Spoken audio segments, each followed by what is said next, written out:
Welcome back to the Art Podcast with me, Lisa Fevral. And today I'm actually here with Roman, who is Lolliword. Is that how we pronounce your Ah, account? that's Yeah? right. That's right. Yeah, okay. Not world, actually. It's a Yes, word. there's multiple accounts. There's two. Yeah. We are actually gonna talk today about the world of repainting dolls and also our project that we've created together for my jewelry business because it's kind of a slay if I do say so Yes, myself. actually. Yes, and if you're not watching it and you're listening to it, you can always go to my Instagram and you'll see like links to IDBY, my jewelry line or whatever, and you can see the images there. But they are so slayful. We kind of, are really proud of it. Yeah.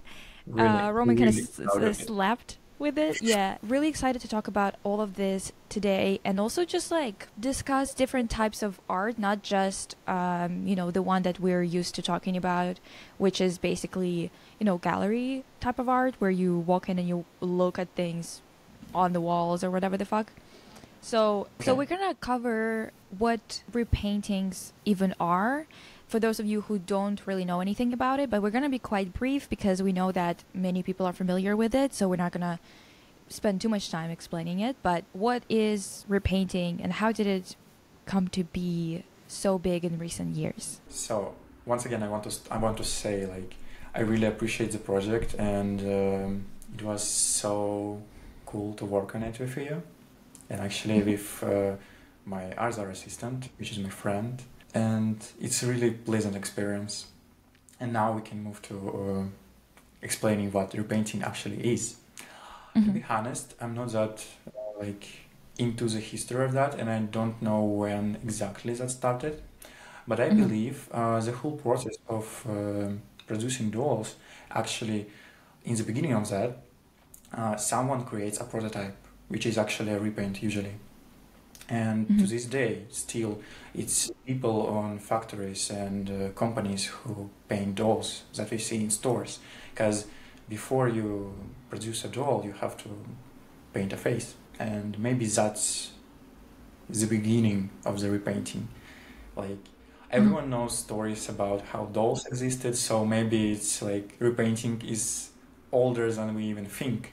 Like, because actually, I think since the first doll was introduced, the very first one, it actually also was painted. So Yeah.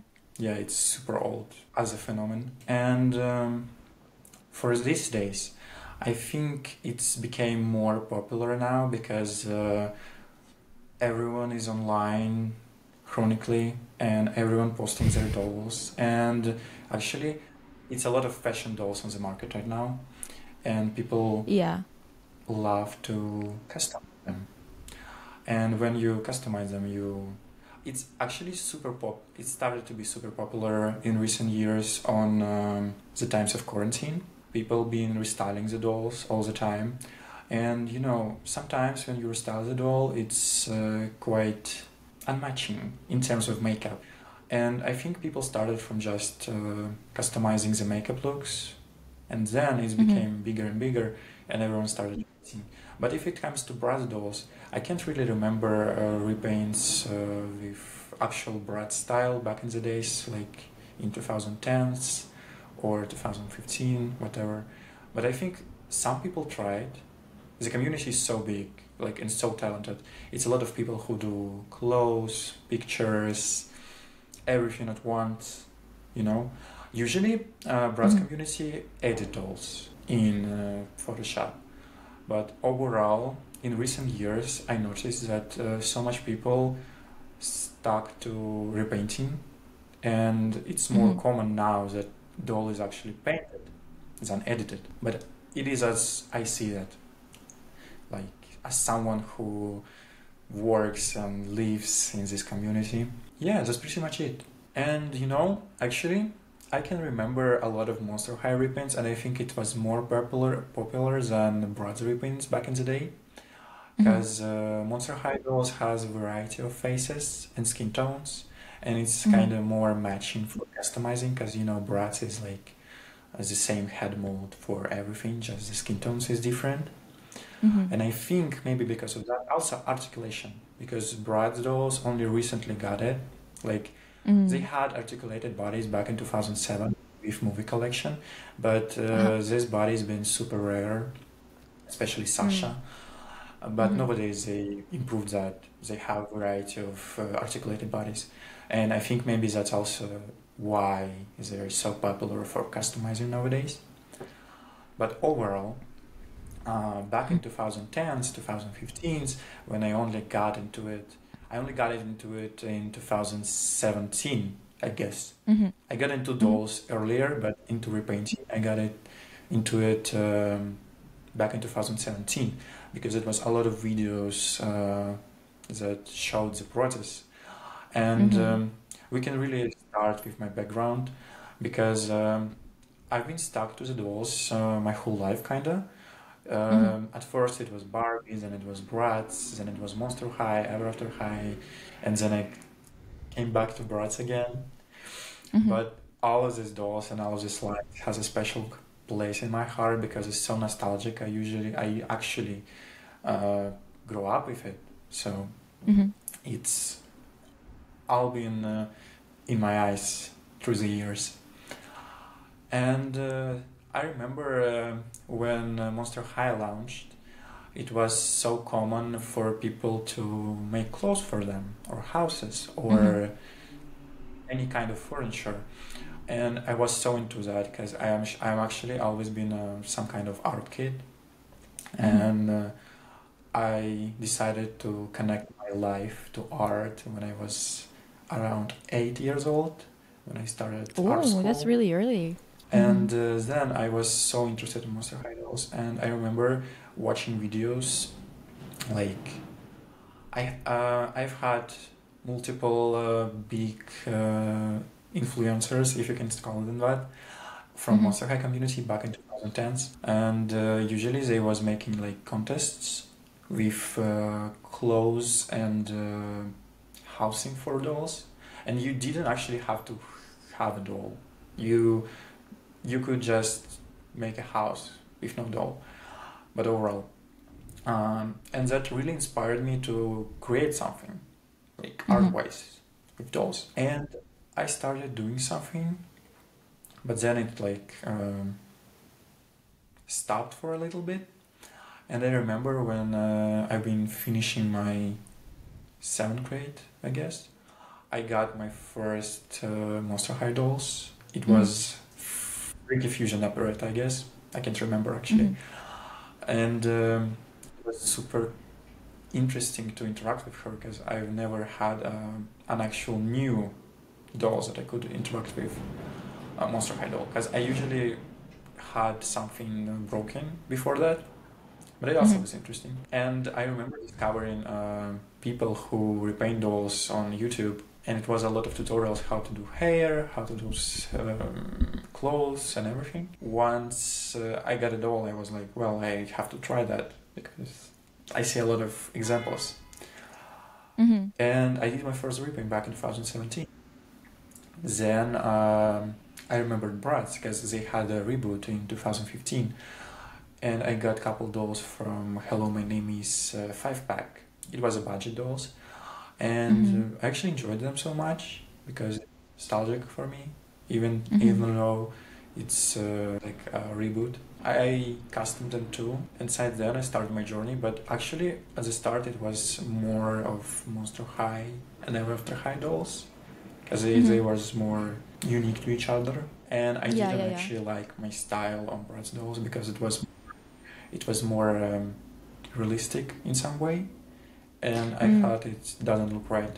Yeah, yeah, yeah. What Also, you trying to? I'm curious about like how tiny everything is, you know? Do you get like annoyed while doing it, or is it somehow therapeutic or something like that? Because to me, working on something Yeah, tiny actually, is like crazy. sometimes it's so annoying, but I think I kind of get used to it nowadays because I've already painted over $300, I guess, maybe even Uh-huh. more, because I started Mm-hmm. like way back in 2017, and to this day, like I remember last year, I counted, and it's like 60 something dolls in the year. Oh. But if you count it, like every year from there, it's already like 7th year going right now. So it's like a lot. Yeah, actually, it's getting annoying. Even I used to brush head so much right now because I'm mostly repainting brush in this era. And Mhm. when I touching something that's smaller, it's becomes difficult because I literally used to one face. Brush doesn't have molds, as I already said. I believe nowadays I'm trying to make a lot of smaller details in my repaints and Mhm. pay much more attention to that too. So I don't know. Actually, I'm getting annoyed with getting everything even, like Yeah. eyes and eyebrows. Uh-huh. That's the hardest part for me. And that's pretty much it. Like I don't have any more difficulties when I work with something. Mhm. So yeah. It's kind And of like, overall, like my a nail background art is yeah, kinda. But nails are because it's so tiny. smaller in some way. Oh, they're even smaller. Yeah, it is. Yeah, I guess so. But like, you don't have to be doing like matching eyebrows, for example. You don't have like the same, I guess. Yeah, yeah, yeah. Actually, maybe if It's you do kind a of face easier, on I it, I guess. guess. Actually, some kind of nail art I had. I have an upcoming project that I work on right now, and it Uh-huh. contains a little like flip phone, and I actually Uh-huh. been painting a screen, and I've been painting like a message that the doll got, and it's a lot Uh-huh. of small details, so it's kind of like nail art in some way. I guess I can do Yeah. nail art as well after I would everything. assume so. So yeah, I would assume so after painting something so tiny, it's yeah. I actually do a lot of stuff, everything. And when I try to transfer to actual photography and actual editorials, it becomes so much harder because usually it's a work team that Yeah. does everything, like each person for every purpose. But I Mhm. used to dolls because in doll world, I'm doing everything by myself. Like I'm a director, I'm a sewing machine, I'm a painter, I'm a makeup artist, I'm a creative director. With all of this, I feel like it's really interesting that this is a type of thing that kind of has so many people involved in it, in a sense of like doll community in general. And as we've talked about this, it's such a big difference to translate these skills to photo shoots that are like human scale with humans. So it's a really big difference between working with dolls and full scale because of how many people are involved in it. And it is definitely interesting Yeah, that, I mean, to me, it seems like something where you would actually be able to learn a lot about art direction or creative direction when you're doing photo shoots doll scale on your own, because I feel like you're gonna be learning a lot of skills yeah, that would be useful for that specifically, because having so much control over everything, it would be really difficult to let go of it when working with people. But at the same time, you do learn a lot about actually having input on everything and knowing how to create a full concept and like see it through, right? So I feel like for people who are interested in creative direction, this would be a very interesting way to go about learning how to creative direct or getting nice. more experience for themselves. Like, yes, it's going to be different when you're going to be working with a bunch of people, but in terms of concept work, I feel like that's a really good idea. Yeah, actually it is. And it's better to start this way since you will understand everything better. And at the same time, I want to mention that doll community is really an art space because everyone nowadays and back then used to make photo shoots for their dolls or like painting the dolls or sewing something. Dolls is such a way of expression for art people, I guess, because it's actually little pretty things, and who doesn't love that? Mm-hmm. And overall, it's a way to express your skill, to show that you can do something interesting. As you remember, even big designers like Margiela had this passion for dolls as a kids. and they've been doing clothes inspired by doll scale items.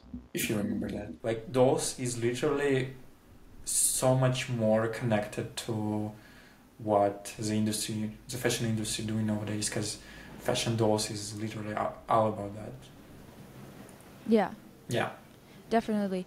It's so interesting that I noticed, based on my audience too, that a lot of people who were interested in a lot of either shows or dolls and stuff like that that were based on not even based on fashion, but kind of like fashion dolls or shows that were designed by designers, like the characters were designed by someone who later on became a fashion designer and stuff like that. That is surprisingly common. A lot of people who are in the creative field right now, whichever one it is, they all loved dolls as kids or even as adults. Like it's kind of like a thing that they started liking as kids, and to this day they're still into all of those designs that they enjoyed as kids, which for some people, of course, there's like an element of nostalgia, of course, but some of them like you can really tell that a lot of thought and creativity went into creating those designs. Like a lot of collections that you can find in many of those fashion dolls, they genuinely use fashion ideas or fashion trends and stuff like that in such an interesting way that's really like it's just really cool and really fun to use in general for your current practice as a designer or a photographer or whoever. So I think that it just genuinely makes sense that there's so many doll collectors who become someone in the creative industry. Like it just makes sense, because how else, like if you had this knack for liking these types of things and enjoying them in a way that sticks with you for such a long time since you were a kid, of course you're already showing that you're going to be interested in the creative field. And if you don't end up in the creative field, it still shows that you have a knack for it regardless. Like even if you went into sciences because you wanted to or whatever, like I wouldn't be surprised if that person has a hobby on the side that is very creative, you know?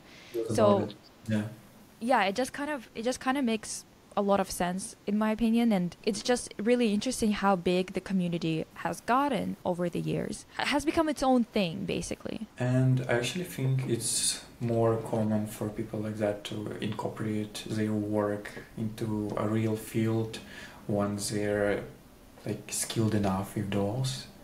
So this is basically what I'm trying to do now. And I'm just learning how to work with that, with real people, on real sets. Like, you know, it's actually harder, of course, because dolls, they just standing here and they can stand here for months or years, I know. But when you work with real models, it's like, well, it's 1 hour already, we want to go home, we want to eat, we want to sleep or whatever. And that's okay, because it's like actual human beings and they have needs. So yeah, it's kind of more complicated in this term and in connection also. Because usually when you work with dolls, it's like you know your own idea and you don't have to explain it to everyone else. Like you have your vision and you go with it. But when it's a team of people, you actually have to explain, and not everyone always gonna get it, like gonna understand it. Yeah. And I had situations like this, like I've been explaining a concept and everyone was like, "What's that? You don't get it." And when it's done, it's, oh my god, you had a vision.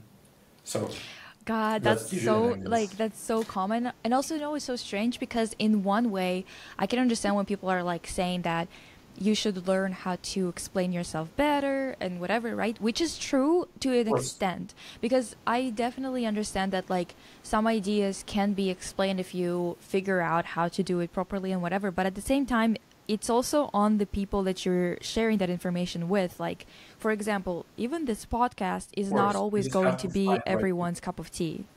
Yeah, because for some people, it's like talking about art without an art background is already not something they want to be doing. So regardless of how much I explain anything, they're not going to be interested in listening to it anyway, right? And then there's people who have their own fields that they are in, but they still have enough of an understanding of things in the art field that they are interested in more specific information, right? And it's kind of the same thing as when you're explaining something to a team of people because you're trying to create something where you have control over the creative vision, for example. And if some of those people have enough experience in this industry, they will be able to understand even when you're not, like, maybe there's still going to be a lot of like miscommunication and stuff like that, but it's just kind of natural because it's always going to be hard to explain things that are visual in words. But at the same time, I do think that it's kind of like a team effort of, yes, I have to meet you halfway. I have to learn how to communicate properly. But at the same time, the person on the other end also needs to understand things about art in general. Like if I start referencing things or I show you images and I show you like a full blown project presentation and stuff like that with a lot of references in the images and stuff like that, and you're still not like picking up what I'm putting down, it's going to ruin the entire experience. Like you have to still meet me halfway too, right? And that's kind of the issue with working in the creative field, especially as freelancers, right? As someone who doesn't work for a company where there's like a team of people who are all hired because they have like expertise and they're all getting paid well and stuff like that, or at least they're getting paid. I'm not saying well because we all know how this is. But when it comes to us as people who are freelancers, you know, it's kind of like a whole other beast. I wanted to point out, like, you know, sometimes when you plan something, not everything goes by plan. And you have to change certain details or certain movements in the project. And sometimes when you explain your concept to the team, they actually stuck to it. Like from the first meeting, they imagine a picture in their head, in their mind, and they like standing by that. And when you work with dolls alone by yourself, you can kind of move it like seamlessly, you know? Like, you know what you're gonna do, even if something is changing. But when you work with people, they usually stuck with their ideas that you had in the beginning. And if the project is too long, you know, it can change like every week, every second, every day. But it's actually interesting how working with dolls alone could be so much easier, faster, and better in terms of process. So it's actually perfect if you're just starting, trying to elevate the skills of planning. And I just believe the idea gonna work more smoothly with dolls than with real people. But you actually have to get used to that. And that's something that I'm trying to innovate into my life, into my art, and understand it better. So we started, how this project came to be. We followed each other a long time ago. I don't remember when. 2021 maybe? Not 2021. It was recently, like this year or last year. No. It was 2023 when you dropped your Brad's Deep Dive. Oh, okay. Yes. I followed your channel a long ago, back in quarantine. And then I've been following you for a long. And once you dropped a deep dive, I followed you on my doll account on Instagram, because I didn't follow you on Instagram before. And I followed you because I wanted to repost it because it was so good. And it was so interesting. It was so full of facts. And it was so well made. I can say that. Thank you. I mean, everyone can say that. Because it's true. And overall, I think I followed you. I wanted to tag you because it was really interesting for me to watch it. And I wanted to share, so I followed you. I tagged you. And then you responded. So that's it. Kind of how we met. Yeah.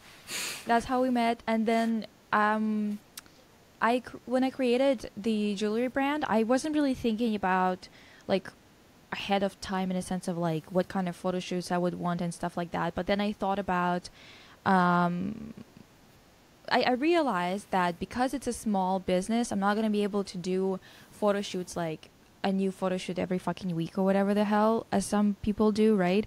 To promote and whatever. But I wanted to create, and since I had to be kind of concise and very deliberate with my decisions of who I actually want to be working with and stuff like that, I started to think more about different types of photo shoots that could be made. And obviously there are some like photographers and people in the city in Vancouver.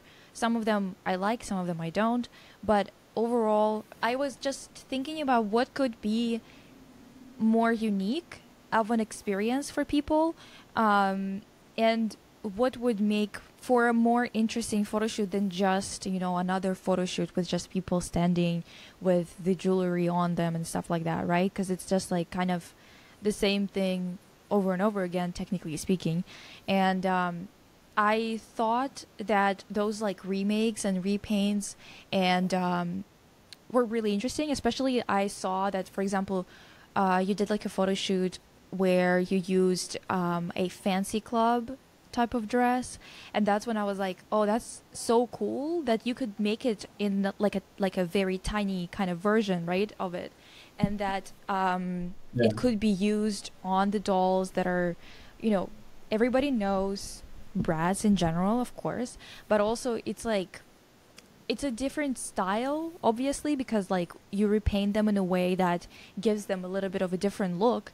And I thought that it has this like interesting combination of something that is editorial, while at the same time it has a bit more experimentation because of the environment. Like you can actually have these fairies, in a forest if you want them to, in a forest that looks a specific way, right? Not just like a random forest where you just walk in and you just kind of have to make do with whatever. Yeah, but you literally you can control what that environment looks like. So I thought that would be like such a cool thing if that could be arranged, right? So we started to talk about that, and I think were you the one who suggested that they should be fairies, or how did we go about it? I don't remember. I It believe was, you you did. guys. It was I 9 months believe ago. you did. Because of not 9 months. I believe 7 8. or 8. Kind of It was 7. August. I just remember you told me like I knew you like before. I've been following Uh-huh. your science quarantine, so it's like I also seen all of these Wings videos and all of this fairy inspired stuff that you are always mentioning. So Mhm. it was pretty obvious that we have to make something like that. And you also had a butterfly pendant that actually inspired Yes. whole Yes. set and whole show Mhm. and whole doll. Here, can you Yeah, yeah, see yeah. that? The whole day. Yeah, so they also attend in our podcast. They're with It us just today. happens. It just happens every time, So because I didn't plan on it. Like, I didn't plan on making a butterfly pendant. I just made a pendant. I just wanted like 4 stones. But then I realized that they look kind of like a mm, butterfly, and I was like, might as well call it yeah, a that's butterfly such a good effect. overall. Yeah, and also same with like the stone, because I have like 2 chains, right? Like one of them was with a purple stone and one of them was with an Mm. orange one. And the one that's with an orange, I called it Celeria, and like it's again related to wings. I'm like, I Yeah. can't escape it. This is who I am. I know about that. So yeah, that's pretty. So that was pretty much it. And then we wanted smaller scale jewelry on dolls, Hmm. but then I was inspired by this Victoria's Secret rebrand, if you remember that. There was Hmm.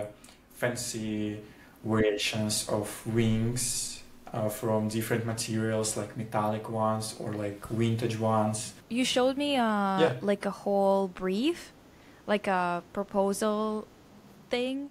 yeah, I'll show some, maybe like some sketches and stuff like that, just so people see that you like literally drew it out, and we were talking about like how yeah, we yeah. can incorporate the actual jewelry in it. I think that at first you wanted to just make mini versions of them, right? And then we decided that Yeah. I could send you a copy of each, and you could incorporate it into the wings, like actually weave them in with metal. It actually was inspired by this elf aesthetics. Elf. These earrings that they usually make from Oh, yeah, wire. yeah, yeah. Yeah, yeah, yeah. Yeah. It's funny because I actually didn't even know. I don't know a lot about elves and stuff like that. They were not really like something that I ever read about or anything like that. But it's funny because Yeah. about like a few months before I decided to have my own brand, I was working for a jewelry company and I was supposed to do a design for them. And I designed an Oh. earpiece that now thinking Yeah. about it, I'm like, that looks so elfy. But I did not realize that it did because to me, I was like, oh, it's kind of like, I wanted like I wanted two wings of not a butterfly but a dragonfly on an ear, and Yeah. I kind of and because of that, I needed more support on the ear, so it kind of went here, and then there was more around here, and I was kind of like thinking about it now, and I'm like, that's so elfy. Even the shape would have been fucking elfy, and I did not realize it. Like I Yes. did not even Yeah. It's like did not even like connect it. I wanted to turn these wings once we finish into a headpiece to make a shoot as well. Because it's Oh so pretty, yeah. actually. I think you should, Yeah. honestly, or maybe I don't know if you. Oh, I guess it's still gonna be intact if you take it off They're of detachable. the Yeah. doll. Okay, yeah, if they're detachable, yeah, you could Yeah. literally, yeah, do like a whole headpiece and stuff like that with them because honestly, yeah, like it's such a mood. Like I really wanted to do something like that. Now I'm like thinking, I'm like, wow, that's like too Lord of the Rings of me to to do that. But at the same time, like it's kind of cool anyway. Like especially if you do come up with like a way to keep them up because they are heavy, right? The dolls literally can't hold them, so they usually stand on stands. Mm. Because they can usually stand on them themselves, but Mm-hmm. sometimes they're like just falling back. And when I've been shooting, I had my friend, who is also my assistant, helping me to balance the dolls because they always Yeah. like trying to fall down the back because the wings are so heavy, especially Felicia, because she has so much metal in it. Jade wings Yeah. are slightly better in this department because they Mm-hmm. a little bit more light. I don't know if I think I've talked about it before on this podcast that I had a collective when I was in university, which is like it's pretty common for artists to have collectives, especially when they're in a university. But I kind of want to transition it into being a rotational kind of collective where you don't really have like a membership or you don't really have to be doing anything as much as you kind of become like an honorary member when you create something like collaboratively, or when you create something Mm-hmm. because it's like made for the brand or something like that. I'm going to create a separate page on the website that's going to be called IDBY Collective, and under it we'll be discussing more about why this photo shoot, for example, was created and stuff like that. Because to me, since it is a slow production brand, like I'm not making 300 collections a year. It's a lot more special when there's a collaboration going on, or when someone is creating something with the pieces or incorporating them in them. So I feel like it would be really interesting to just write it down, basically, kind of in some kind of in either writing or as a podcast or whatever, and also offer people a higher quality image to look at, because I know that Mm-hmm. Instagram and other platforms like So much YouTube too, details. they really eat the quality up. They really Mm-hmm. don't show much of the details. So I feel like it would be a really good idea for us to have those images available on the website. I'm gonna post about it on YouTube and on the podcast channel as well. Yes. It's So so you could much actually detail. look It's at the so much more pictures, details. upload them on the You just have website to so you check could it actually go and personally. see it. Yeah, just go check it. It's going to be easier for you to see the details and stuff like that. And there's so many details. Like You even just the have to. shoes are to die for. It's actually my And favorite part, you know? the I shoes? discovered Yeah, I discovered that I can use UI resin for shoes, Uh-huh. and I actually made these butterflies. Yeah. And the shoes itself, made out of the Yeah. shoes, is actually made of Uh-huh. some kind of tree sap. And Yeah, yeah. overall, I had to seal it, and Uh-huh. then I added sparkles overall and UI resin. I made a butterfly to match it. I don't know, it was such a vibe. Yeah, Since you announced we're gonna do fairies, I was like, yeah, we need the shoes, definitely. Like, you definitely. remember all of these pictures with blurry quality, like some kind of WeChat stuff, and someone Yeah. walking on this, and they're like glowing, sparkling. That's definitely the vibe I wanted to bring into the function on this project, Mm-hmm. because it's kind of super common, but it's so cute and sweet. So we definitely wanted that. Definitely. And also, it's kind of like marrying technology because thing is, you don't even have to add anything super tech heavy in the outfit, except of course the wings are metallic or whatever. But in general, aesthetically Yeah. speaking, it's not really like super tech heavy. But because you're filming on VHS, and it's one of those things I feel like when you're filming on something that is kind of retro-futuristic, like VHS, it has this quality that, in many ways, to me at least, it like immediately makes it feel more like futuristic in a sense of, or maybe not futuristic, but technologically related, because you're so aware that this is being filmed. Like with cameras that are 4K, it doesn't feel like you are Oh, yeah. aware of being filmed, but with this type of quality it really feels like, oh, this is behind the scenes of a photo shoot. It feels like the dolls are becoming alive in a way, because you're like, oh, they're just being caught in the Yeah. middle of a photo shoot, they're just doing that thing, and there's like a camera just in a room, you know. It really, it really speaks to me. Like the way it filmed, it really seems like all type of doll commercials.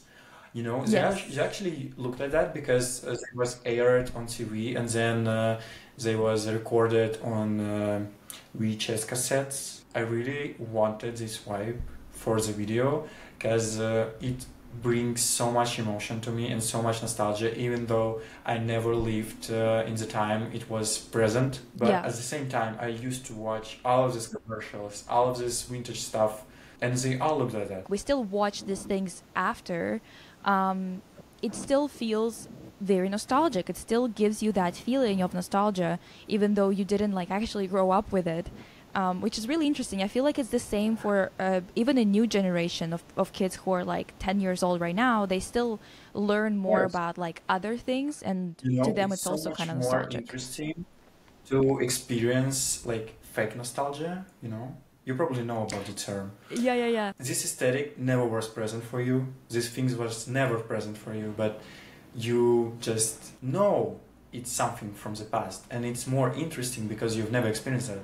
For example, probably our parents or older siblings never gonna look at VHS tape and say like that shit hits, like we like it. They probably assume it's something old and aged bad enough. So, Hmm. but for us, we never experienced that, like actually in present time when it was common.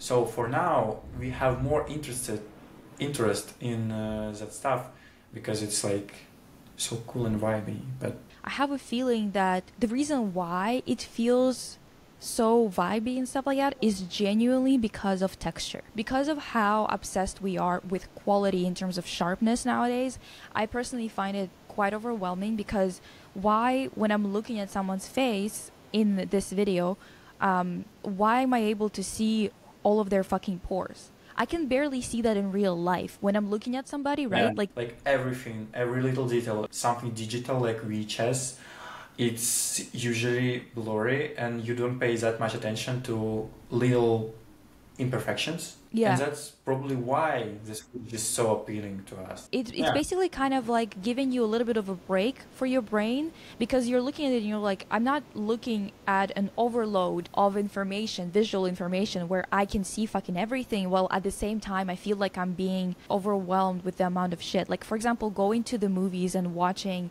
a lot of movies that are like kind of like Avatar, for example, right? And I don't mean all the shots, but some of the shots when characters are, for example, flying and you can see so much detail around them and it's really colorful and it's so over the top. It's so crazy how even though it's so realistically made, technically speaking, I can't say that this leaf doesn't look like a leaf.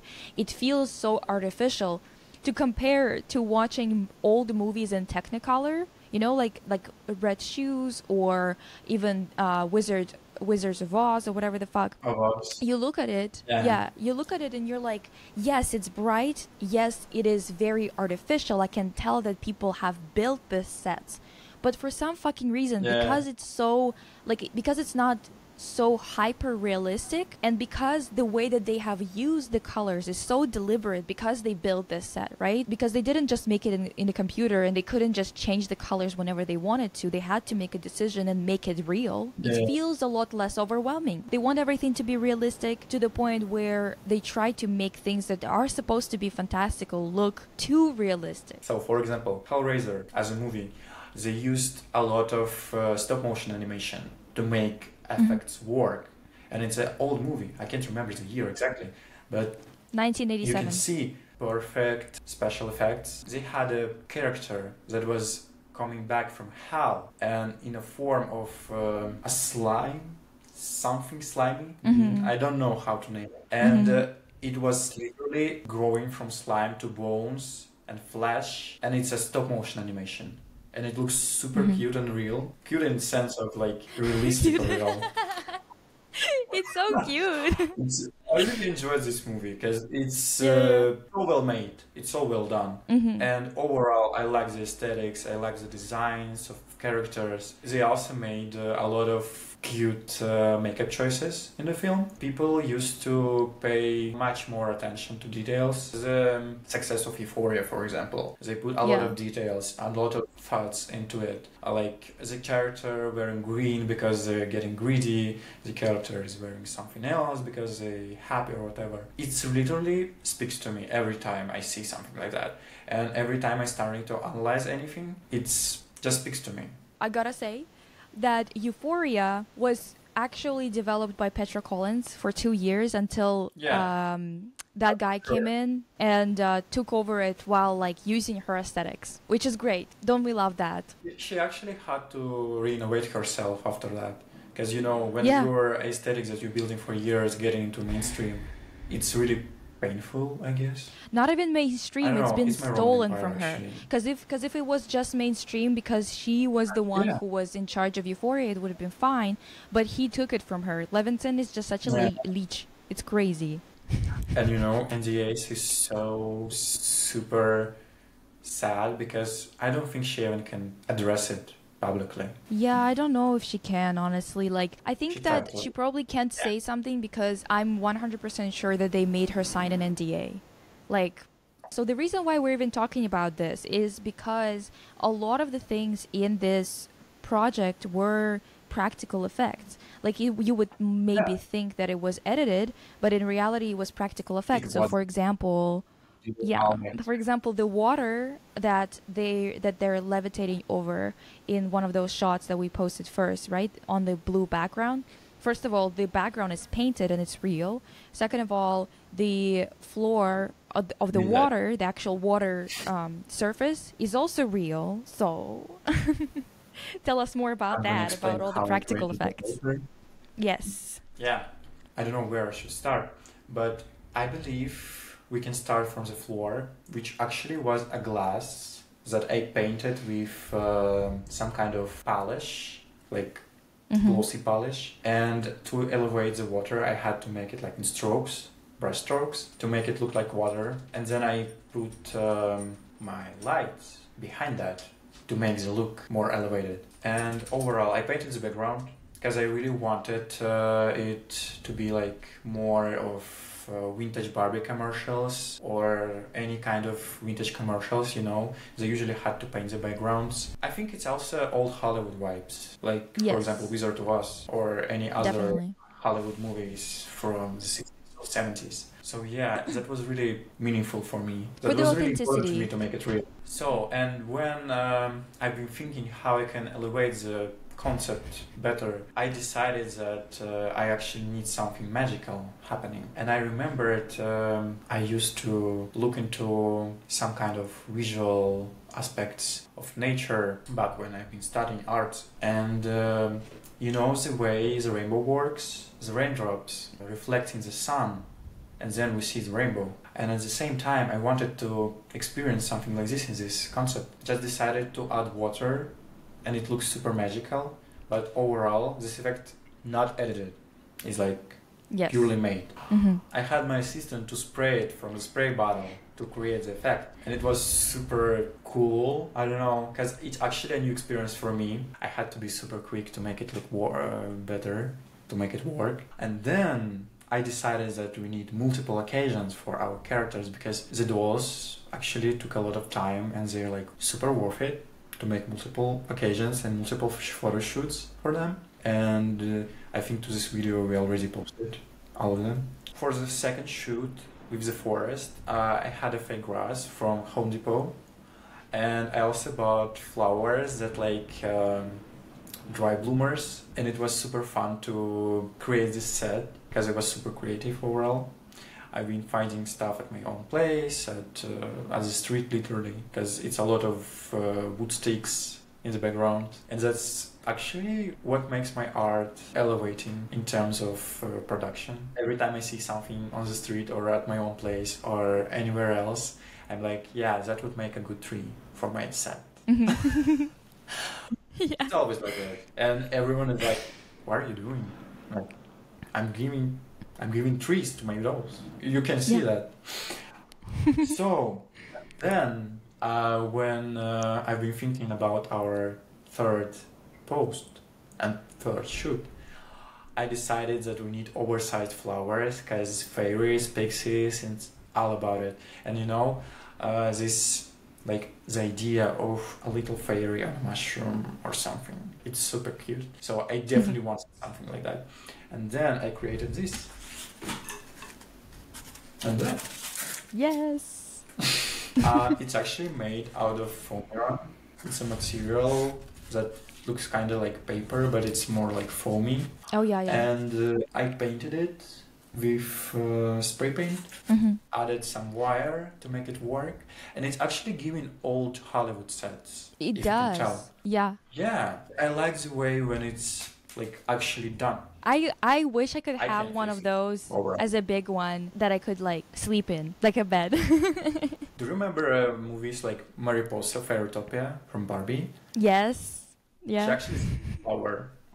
I know, that's what I want. I want that at home. Can you imagine? That would be so cute. Yeah. And a little Bibble around. Bibble! I love Bibble. My assistant is always like, oh my god, Bibble is so scary. Bibble is so cool. Little an icon. So overall, it's so fucking funny. When I did these flowers, I knew that it's gonna give this old Hollywood vibes look. And it's always better when it's done than when it's edited. I'm trying to stick to that to this day. And every time I'm trying to make a shoot, I'm trying to manage that the set is actually done, because it looks better with real lighting and real atmosphere around it. So when I've been thinking about it, I decided that I have to make a background somehow, and it still should be magical in some way. So this time I get mesh for the background, and I just scrapped it into pieces and put it on the background and added lighting behind it. So the lights you see is actual fabric in the picture. And it's super fun, I don't know. I just think things like that really elevate the concept. 100%. And it really looks better when actual thing. So yeah. It would have been so great if we could be doing that like in big scale, but it's so fucking expensive. Like if you actually get these types of materials and you make it big for a human, it's like it's so much money, but it would be so much better than fucking editing everything, right? Because it just gives so much more atmosphere. Yeah, it's also the reason why it's easier with dolls for me, because I can do crazy stuff. I can't imagine myself doing something like that for people because I would need a whole team. Like a big budget. Like even to think about like Yeah. making that flower, how much Can paint you would you imagine that? need to just like fucking paint the flower? I just like I don't know. I think that that's also why I was so drawn to having like a photo shoot with dolls is because I knew that there's more possibilities to do something like fantastic and like something Yeah. really specifically fairy tale esque to the point where it wouldn't be just editing where you have to make it like you have to finesse it and the person is not actually in the atmosphere, you know, like you're just gonna have to do something in post. It really does add a Mhm. lot. So that's about it. That was the process. Ask us any questions, by the way, if you want to know something specific, if we missed something and you're just curious about something in particular. So yeah, it was so nice to see you today, and it was so nice to describe the process because it was really special. It was a long time that we spent together, and I think I made a really good friend during this time. I really Yeah. appreciate you. I really appreciate my assistant, which is doll.trash on Yes. Instagram. You also can see the pictures in the background. He's not with us There's right gonna be now, a but link he's too. yeah. Hmm. He's super talented. You have to check him out. And he also helped a lot with this project. I don't know. I really appreciate you both. I don't know. I'm so emotional right now. That was a And big project, overall, a baby basically.